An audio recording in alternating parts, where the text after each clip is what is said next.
lan xam nga lan mooy taalibe. taalibe mooy xam ma de man kay taalibe rek la. lan mooy taalibe doo sol dàll doo sol dàll doo sol yéreel beneen yéreel kes ngay am. taalibe mu daa rek ko ndi la am di sàkk ni bu fu jàng alquran loolu ko waajur indi si alquran fu nga sa xam-xam sa màgg bëgg dem jàngale ji am ñoo xamante ni dina ko jàng. taalibe day yëlaan di sonn di ñàkk dem di yëlaan di dem naan kenn jaar gi ne yaay may jëlee voix di andi ko bi jàng bi neloo ñu koy dóor te bu jàng dañ koy dóor.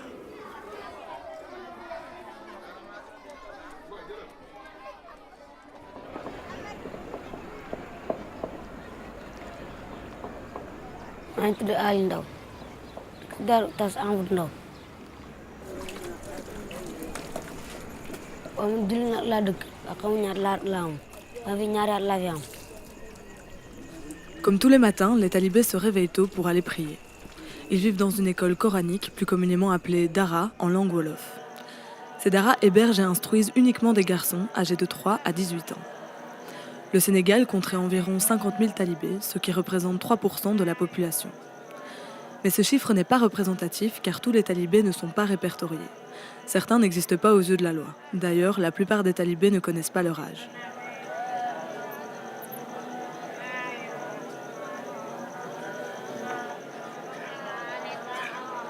Nous sommes à Saint-Louis, au nord de Dakar. Dans cette ville, il y a plus de 200 daras. Chaque école coranique est dirigée par un marabout et son rôle est de donner une éducation religieuse aux talibés. Et quand le marabout n'est pas présent, les plus grands se chargent d'enseigner aux petits.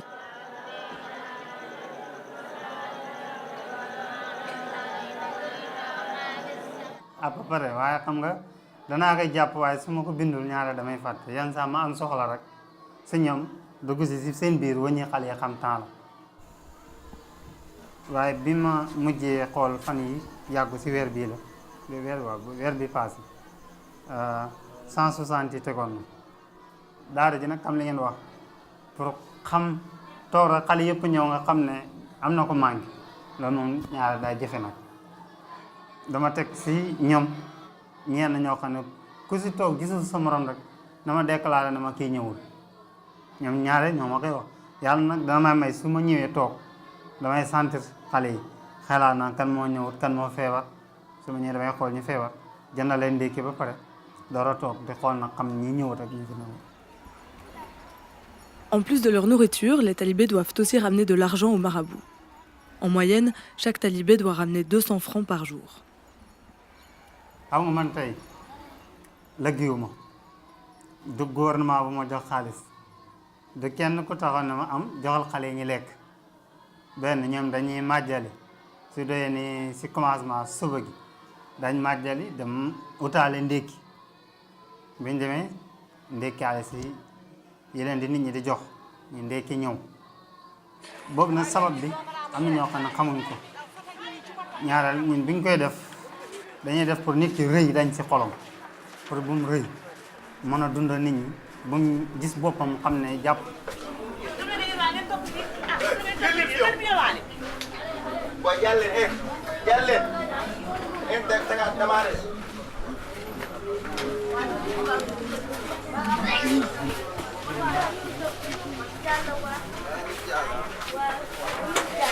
dañoo ñu indi ko waaye ku indiwul nag boo xamoon rek ñëwal mu ngi ngay daw ñu bëri kay daw nañ si daara ji day ñàkk yor sama rek wala ñu daw ba ñu jàng si. Apprendre le Coran, mendier, apprendre le Coran, mendier, apprendre à nouveau. Voilà de quoi est faite la journée d'un talibé. Ils lisent et récitent les versets du Coran jusqu'à les retenir par cœur. Vers 15 ans, une fois leur apprentissage terminé, ils pourront alors quitter le Dara. Parmi les talibés, certains se rendent chez leur marraine pour mendier de la nourriture.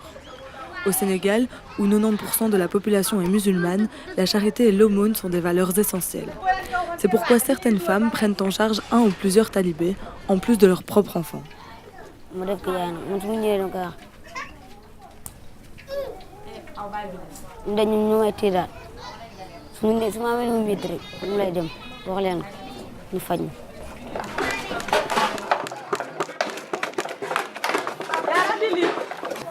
Ali man maay kii woon maa koy tibal añ daal bu ma koy at daal xam naa ay maanaam ay at ak genn wàll yooyu ci lay yem fii la ma fekk benn jour may toog añ mu ne ma dama bëggoon ku may njaatige ñoom njaatige la ñuy wax waaw comme ça ku koy may añ daal fekk man tamit temps yii maa ngi bëggoon ku ma taalibe bu ma ci ba ndax amatuma woon taalibe pour man daal nit boo yoree xale moom bu ko jàppee taalibe def ko comme sa doom rek parce que ëllëg sa doom day dem day génn dem xamoo li muy tasantee léegi nag moom ñi nga koy dimbale di ko defal lu baax di ko toppatoo pour man bu ëllëgee bu génnee noonu lañ koy jàppee daal amal ma la du pour ay da nga koy jàpp di ko yónnee di ko tuuriloo di ko baleloo déedéet da ngay def may ka añ def ngir yàlla rek te yàlla tax waaw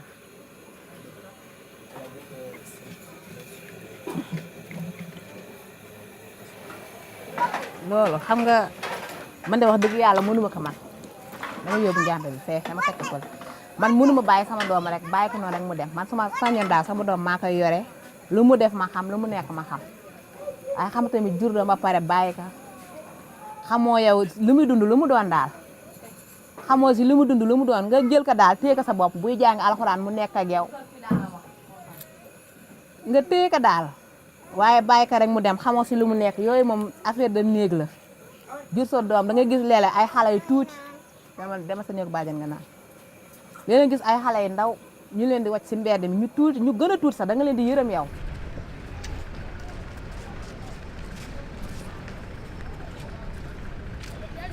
dañuy piir daal dañuy tere daal suñu tere 3 fan ngay dem rek bu yàgg da daal tëj téelu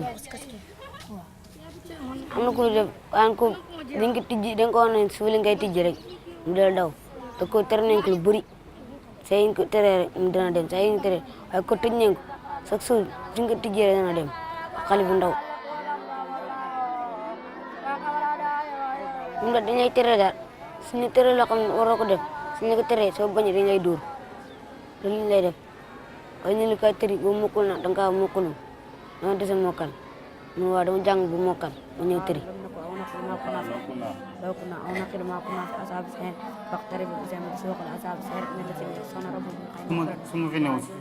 su ma fi newul mën na am waaye dañuy ragal seen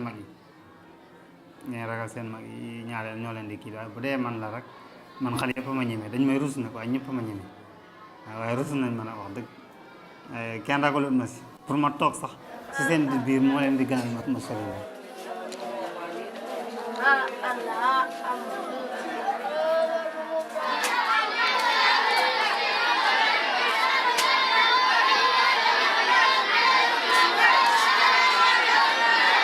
La situation des jeunes enfants talibés est une situation catastrophique au Sénégal. Elle est terrible en termes de conséquences. Si vous enfermez un enfant à apprendre par cœur le Coran, qu'il l'apprenne jusqu'à 14 ans, oui, c'est très bien. Mais après, l'enfant de même âge qui n'a rien appris du Coran, qui a suivi un cursus normal, est presque au BPC. Le temps que celui-là a fini son Coran, ils vont avoir 17 ans, 18 ans, l'un aura un bac, l'autre n'aura rien du tout. Mais avec la maîtrise du Coran, il va travailler comment? Il aura quel job? Il pourra s'insérer où? Mais ce sont ça, c'est les questions. Ce sont ça les bonnes questions qu'il faut se poser.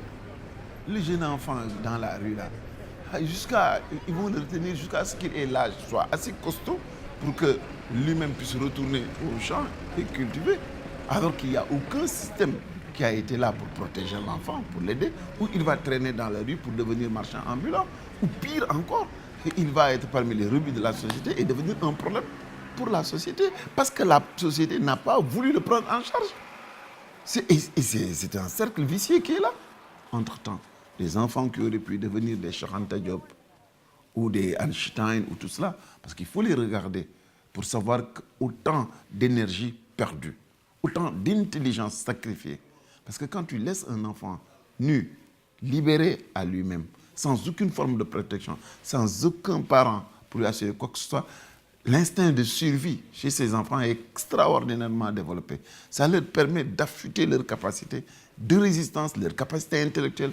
Mais malheureusement, au moment où l'éclosion se fait, la pauvreté, la chape de béton qui constitue l'extrême précarité de leurs conditions, les ramène à des êtres qui sont là, mais qui n'en seront d'aucune utilité pour eux-mêmes, encore moins pour la société.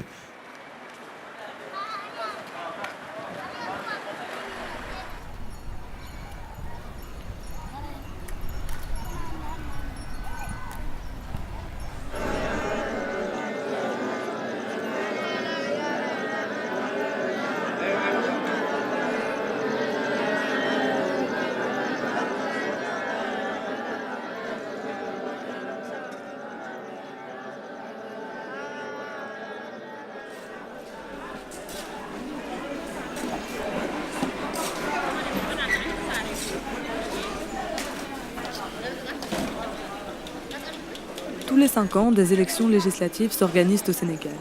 Le 30 juillet 2017, 165 candidats ont été élus pour siéger au Parlement de Dakar. Parmi eux, certains se disent concernés par les talibés, mais sur les 47 listes en compétition, aucune n'évoquait cette problématique dans leur programme.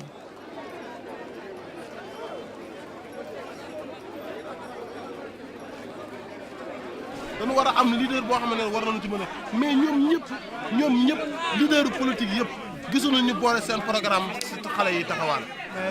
wax nañu ba teeral campagne nañu seen campagne ba seen campagne jeex te dégguñu ci ñu wax ci waxu taalibe yi.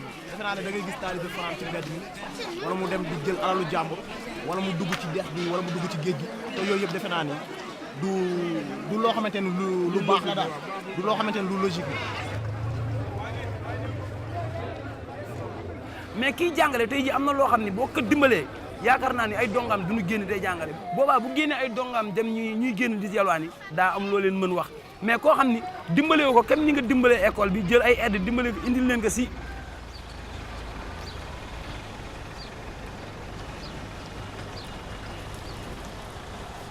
Ici, comme on dit, la fécondité elle est très élevée et les enfants de plus en plus sont nombreux, difficiles à entretenir par leurs parents, sont obligés de les renvoyer vers les daara et autres. Et à ce moment-là, je dirais que la problématique est reste entière. C'est différent dans vos pays où les licences sont limitées, où par votre bon vouloir vous dites que moi j'ai besoin de 2 enfants ou d'un seul. Alors qu'ici, dès que tu es marié, ton engagement, c'est de mettre beaucoup d'enfants au monde pour préparer l'héritage. Parce que, comme le cas chez nous, nous sommes des pêcheurs, nous avons besoin de beaucoup de bras pour travailler. Et pour ça, il faut beaucoup d'enfants. Voilà.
Le vendredi, jour de la prière, les talibés sont en congé.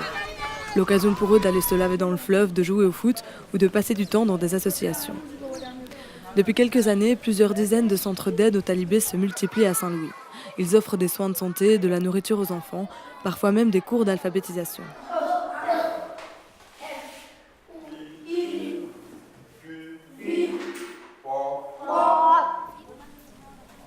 Certains se déplacent jusque dans les daras pour soigner les enfants ou recueillir ceux qui ont fugué. waaw dana see am saaru oto daal nga gis kenn xanaa li si ëpp na ma seetlu vélo lay doon ñu ne vélo dañ leen di fer wala nangam yooyu dana am waaw xam nga taalibe bokkul ak kam ku nitu kese kii nekk si kër yaayam xëy dem yeewu bokkuñ am na koo xam ne tey li taalibe de bu ko defoon deen di génne di doxal noonu di lekk lu ko neex a nangam bàyyiwuñ leen noonu daa am yoo xam ne foog ñu jox leen ko pour yooyu musluwaay yoo xam ne saa yu mel noonu moo ñi si mucc waaye danaa si am nag kaa yu mel noonu ndax fa la ñuy amoon naa xale boo xam ne moom moo ko wax sax ma yëguma ko moo ñëw wane ne oto moo ko sur si côté loxo bi xaw a def góom bu xaw a bu yaatu noonu.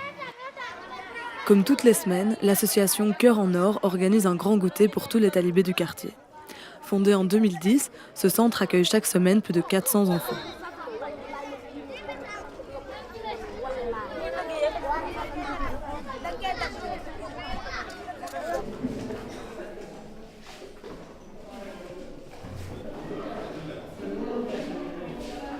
J'ai l'impression qu'il a une fracture de l'électroclair.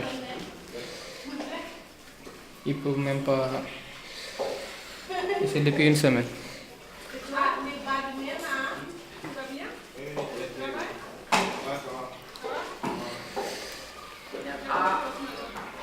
Les enfants, ils se blessent tout le temps parce qu'ils ne portent pas de chaussures.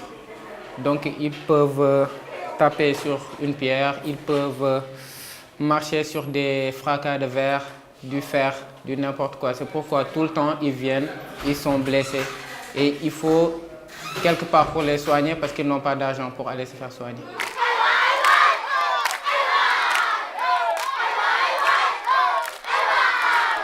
À l'hôpital, tu vois du tout. Parce que des fois, on nous appelle à n'importe quelle heure. Même quand je ne travaille pas, il y a les marabouts. La majeure part des marabouts, ils ont le numéro de l'infirmier du centre. Pas seulement de Cœur en Or, mais de tous les centres. Ils essaient d'avoir leur numéro.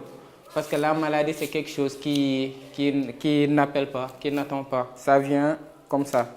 On nous appelle pour des enfants qui sont renversés à 3 h du matin, 4 h du matin. Donc on est obligé d'aller essayer d'aider un peu parce qu'ils n'ont pas d'argent. C'est ça. Des fois, il y a des fractures, il y a des morts, il y a tout. Il y a tout.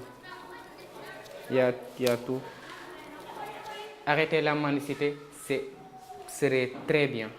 Mais là, on ne peut pas forcer à arrêter la mendicité. Si on force à arrêter la mendicité, il faut des mesures qui vont avec. Et les mesures qui vont avec, ça ne vient pas. Parce que l'État n'a pas cet argent pour les mesures accompagnantes.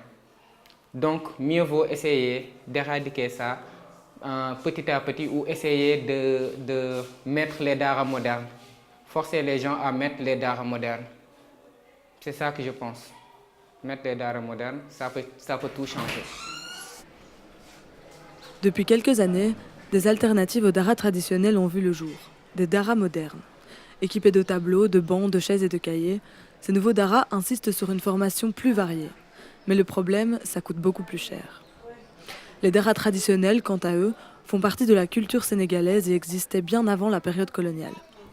Pour la population qui est très attachée à la religion, les daras sont une référence en termes d'éducation. Autrefois, il y avait des daras dans les campagnes et les talibés travaillaient dans les champs tout en étudiant le Coran. Mais peu à peu, les daras ont migré vers les villes et les déviances sont apparues. Dans la plupart des cas, les parents habitent très loin du dara et ne voient plus leurs enfants pendant plusieurs années. Aujourd'hui, la population sénégalaise est divisée sur ce système d'école coranique traditionnelle.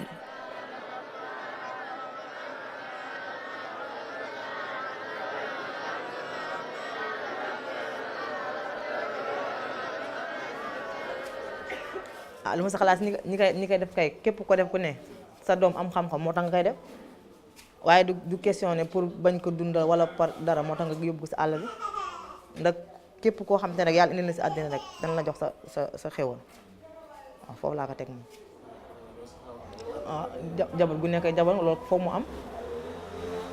mu am waaye yàlla la ko jox kay natt ñëwee sa kaw tam da nga koy nangu rek xam ne mënoo si dara loolu yàlla teg moom mënoo si dara waaye loolu yàlla nanu teg moom kenn mënu fexe ba mu teg la ko foofu laa ko teg déedéet noonu mosu am si njàqare parce que ku jàngu duñ lay dóor ku bëgg a xam-xam dana war a dóor suñ la dóorulee xam-xam doo ko bari parce que nan la war a jàngal dootoo ko jàngati ndax bu fekkee yow ragaloo ki lay jàngal kay kon dootoo jàngati foog nga am koo ragal moo tax ngay jàng waaye fekk amoo koo ragal kay doo jàng.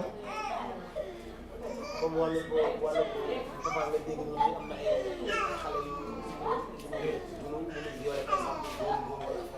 waaw ay violé koy wax dëgg yàlla loolu dafa metti violé moom xam nga dafa metti kuñ ko mën def ku nekk xam nga dafa metti waaye nag loo mënul dara kii moom doo si mën dara loolu lañ ko teg waaye du question bañ yóbbu sa doom si daara déedéet foog moom jullit moom foog mu jël doom yóbbu si daara moom fekkee bëgg na ay doomam ndax ñoo leen di yar.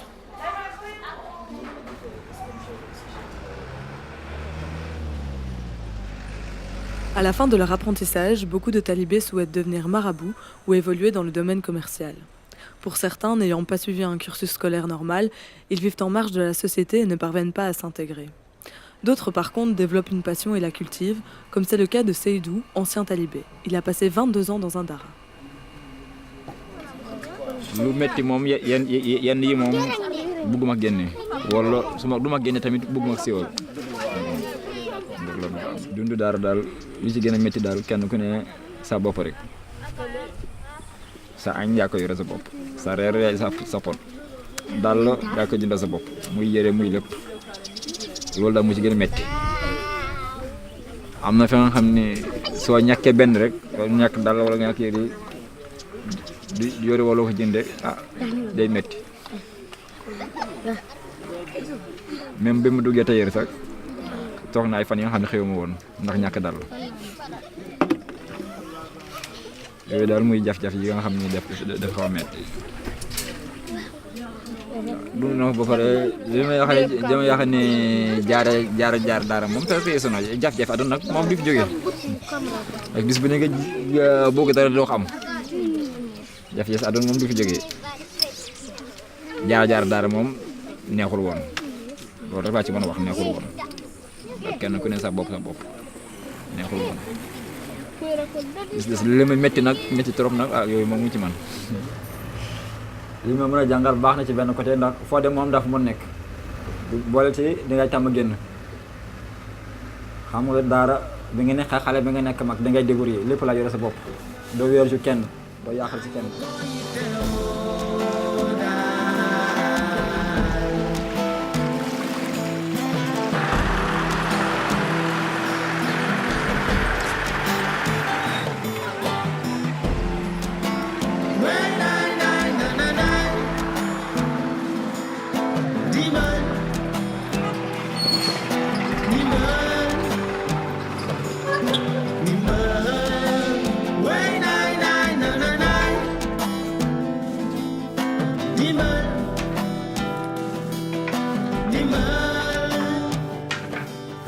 jàng su màggee maa samp dara pour jàngale waaye fekk mënu ma samp dara ma doon du ma samp bopp liggéey.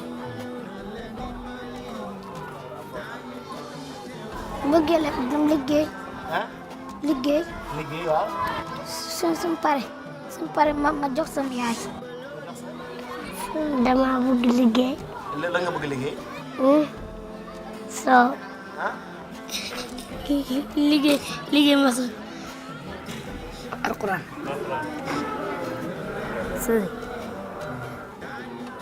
sëriñ laa bëgg nekk mu màggee.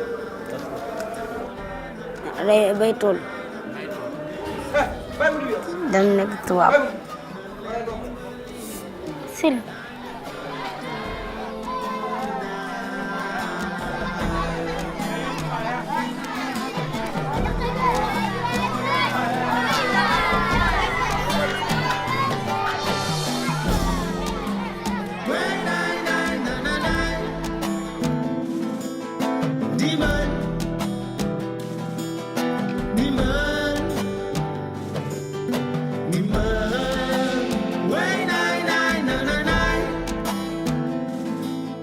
Demon.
mbedd bi si diggu mbedd mi na leen dimbali nañu ko yittewoo